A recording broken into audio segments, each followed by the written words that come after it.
नमस्कार दोस्तों, आपका स्वागत है गणित के गुरुजी यूट्यूब एजुकेशनल चैनल पर। दोस्तों, आज का जो वीडियो है वह है स्पीडी की रिवाइज योरसेल्फ रेलवे सामान्य विज्ञान वॉल्यूम 2 पर आधारित। दोस्तों, यह स्पीडी की 2023 की न्यू एडिशन की बुक है।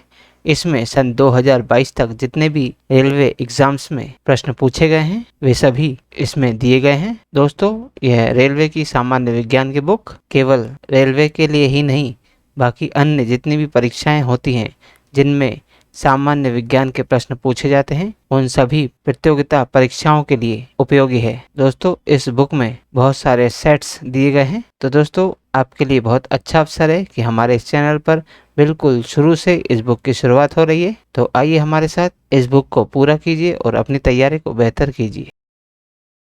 दोस्तों, आज हम करेंगे स्पीडी की वस्तुनिष्ठ सामान्य विज्ञान रिवाइज योरसेल्फ सेट नंबर 107।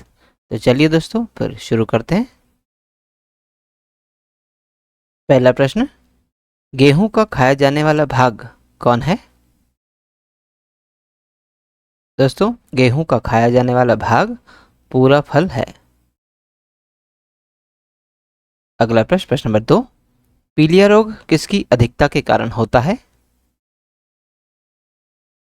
दोस्तों, पीलिया रोग बिलिरुबिन की अधिकता के कारण होता है। अगला प्रश्न, प्रश्न नंबर 3, पृथ्वी से ग्रहों की भूस्थिर कक्षा की ऊंचाई कितनी होती है? दोस्तों, पृथ्वी से ग्रहों की भूस्थिर कक्षा की ऊंचाई 36,000 किलोमीटर होती है। अगला प्रश्न, प्रश्न नंबर 4, गर्भ में शिशु के लिंग की पहचान किस विधि से की जाती है?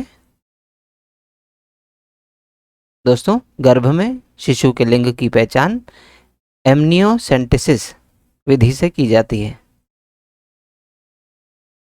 अगला प्रश्न, प्रश्न नंबर 5, रेफ्रिजरेटर में फ्रीजर को सबसे ऊपर रखने का क्या कारण है?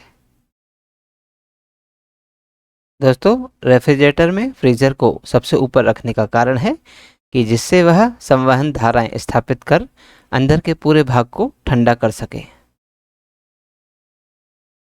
अगला प्रश्न, प्रश्न नंबर 6, प्राकृतिक रबर किसका एक बहुलक है? दोस्तों, प्राकृतिक रबर आइसोप्रीन का एक बहुलक है। अगला प्रश्न, प्रश्न नंबर 7, मां के दूध से शिशु को सबसे महत्वपूर्ण पदार्थ क्या मिलता है? दोस्तों, मां के दूध से शिशु को सबसे महत्वपूर्ण पदार्थ जो मिलता है वह है एंटीबॉडीज। अगला प्रश्न, प्रश्न नंबर 8, किस रोग के उपचार के लिए सर्पगंधा से प्राप्त होने वाला रेजरपाइन का इस्तेमाल किया जाता है? दोस्तों, उच्च रक्तचाप रोग के उपचार के लिए सर्पगंधा से प्राप्त होने वाले रेजरपाइन का इस्तेमाल किया जाता है। अगला प्रश्न, प्रश्न नंबर 9, शरीर में निम्न में से किसके निर्माण हेतु विटामिन B12 तथा फॉलिक अम्ल आवश्यक होता है? दोस्तों, शरीर में लाल रक्त कणिकाएं का निर्माण करने हेतु विटामिन B12 तथा फॉलिक अम्ल आवश्यक होता है। अगला प्रश्न, प्रश्न नंबर 10, कृष्ण छिद्र सिद्धांत को किसने प्रतिपादित किया था? दोस्तों, कृष्ण छिद्र सिद्धांत को एस चंद्रशेखर ने प्रतिपादित किया था। अगला प्रश्न, प्रश्न नंबर 11, केंद्रीय चावल शोध संस्थान कहाँ स्थित है? दोस्तों, केंद्रीय चावल शोध संस्थान कटक में स्थित है। अगला प्रश्न, प्रश्न नंबर 12, बैरोमीटर की रीडिंग में अचानक गिरावट आने से कैसे मौसम का संकेत मिलता है? दोस्तों, बैरोमीटर की रीडिंग में अचानक गिरावट आने से तूफानी मौसम के संकेत मिलते हैं। अगला प्रश्न, प्रश्न नंबर 13, खाद्य पदार्थों के परिरक्षण हेतु निम्नलिखित में से कौन सा रसायन प्रयुक्त किया जाता है?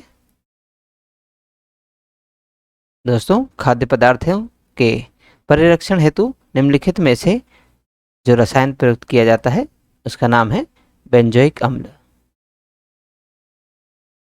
अगला प्रश्न, प्रश्न नंबर 14, मृदा सुधारक कौन है? दोस्तों जिप्सम मृदा सुधारक है। अगला प्रश्न, प्रश्न नंबर 15, त्वचा का रंग किसके कारण होता है? दोस्तों त्वचा का रंग मेलेनिन के कारण होता है। अगला प्रश्न, प्रश्न नंबर 16, निम्न में से कौन शाकनाशी नहीं है? दोस्तों इनमें डीडीसी शाकनाशी नहीं है। अगला प्रश्न, प्रश्न नंबर 17, पीलिया रोग शरीर के किस भाग को प्रभावित करता है? दोस्तों पीलिया रोग शरीर के यकृत भाग को प्रभावित करता है। अगला प्रश्न, प्रश्न नंबर 18, लाइकेन जिन दो वर्ग के पौधों से मिलकर बनता है वे कौन है? दोस्तों लाइकेन जिन दो वर्ग के पौधों से मिलकर बनता है वह है कवक और शैवाल। अगला प्रश्न, प्रश्न नंबर 19, प्रकाश का रंग किससे निर्धारित होता है? दोस्तों प्रकाश का रंग तरंग दैर्ध्य से निर्धारित होता है। अगला प्रश्न, प्रश्न नंबर 20, चमगादड़ों द्वारा परागण क्या कहलाता है? दोस्तों चमगादड़ों द्वारा परागण चेरोप्टिफिली कहलाता है। अगला प्रश्न, प्रश्न नंबर 21, टमाटर का खाने योग्य भाग कौन है? दोस्तों टमाटर का खाने योग्य भाग संपूर्ण फल होता है। अगला प्रश्न, प्रश्न नंबर 22, निम्न में से सबसे अधिक प्रत्यास्थ कौन है? दोस्तों इनमें से सबसे अधिक प्रत्यास्थ इस्पात है। अगला प्रश्न, प्रश्न नंबर 23, निम्न में से कौन रक्त अल्पता का कारण नहीं है? दोस्तों इनमें नियासिन रक्त अल्पता का कारण नहीं है, जबकि लोहा, फॉलिक अम्ल और सायोमिन यह रक्त अल्पता के कारण होते हैं। अगला प्रश्न, प्रश्न नंबर 24, मनुष्य के शरीर के कुल वजन में खनिजों का अंश कितना प्रतिशत होता है?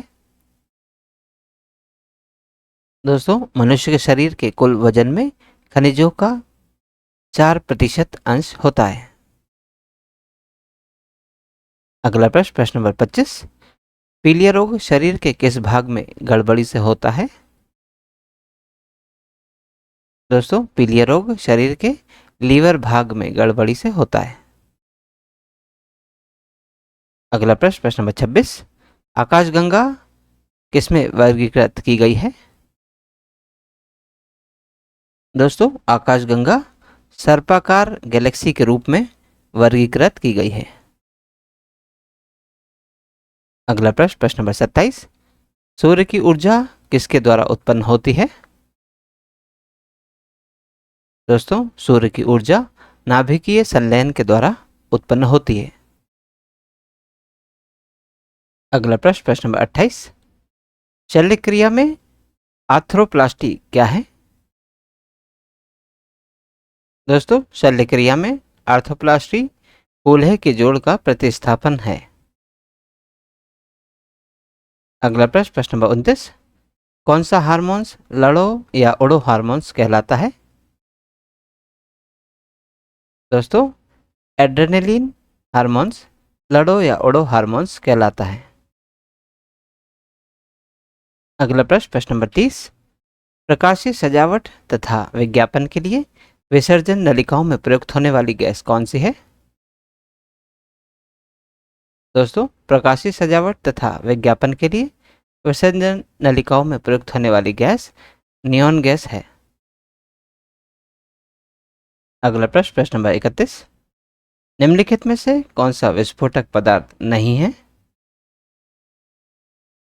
दोस्तों इनमें नाइट्रोक्लोरोफॉर्म विस्फोटक पदार्थ नहीं है, जबकि ट्राइनाइट्रोटॉलुइन, ट्राइनाइट्रोग्लिसरीन और साइक्लो ट्राइमेथिलीन ट्राइनाइट्रोमाइट ये सभी विस्फोटक पदार्थ हैं। अगला प्रश्न, प्रश्न नंबर 32, किस विटामिन में कोबाल्ट होता है? दोस्तों, विटामिन B12 में कोबाल्ट होता है। अगला प्रश्न, प्रश्न नंबर 33, निम्नलिखित में से कौन जीवन को नष्ट कर देता है लेकिन भवनों को कोई क्षति नहीं पहुंचाता है? दोस्तों, वह है न्यूट्रॉन बम, जो जीवन को नष्ट कर देता है लेकिन भवनों को कोई क्षति नहीं पहुंचाता है। अगला प्रश्न, प्रश्न नंबर 34, सीवी रमन को किस विशिष्ट अध्ययन के लिए नोबेल पुरस्कार प्रदान किया गया? दोस्तों, सीवी रमन को प्रकाश के प्रकीर्णन के विशिष्ट अध्ययन के लिए नोबेल पुरस्कार प्रदान किया गया। अगला प्रश्न, प्रश्न नंबर 35, एक प्रोटॉन को दूसरे प्रोटॉन के पास लाने में विद्युत स्थितिज ऊर्जा की स्थिति कैसी रहती है?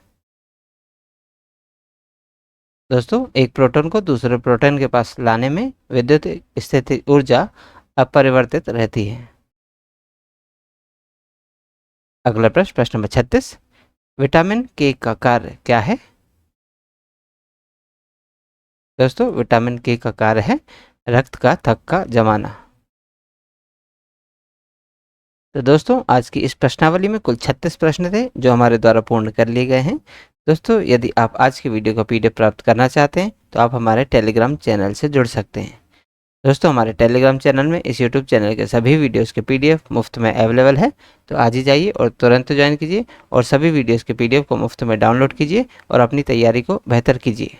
और दोस्तों, यदि आप इस YouTube चैनल पर नए हैं तो चैनल सब्सक्राइब कर लीजिए, वीडियो को लाइक किया कीजिए तथा इन्हें अन्य लोगों के साथ भी शेयर कीजिए। दोस्तों, मिलते हैं अगले वीडियो में अगली प्रश्नावली के साथ। तब तक के लिए नमस्कार।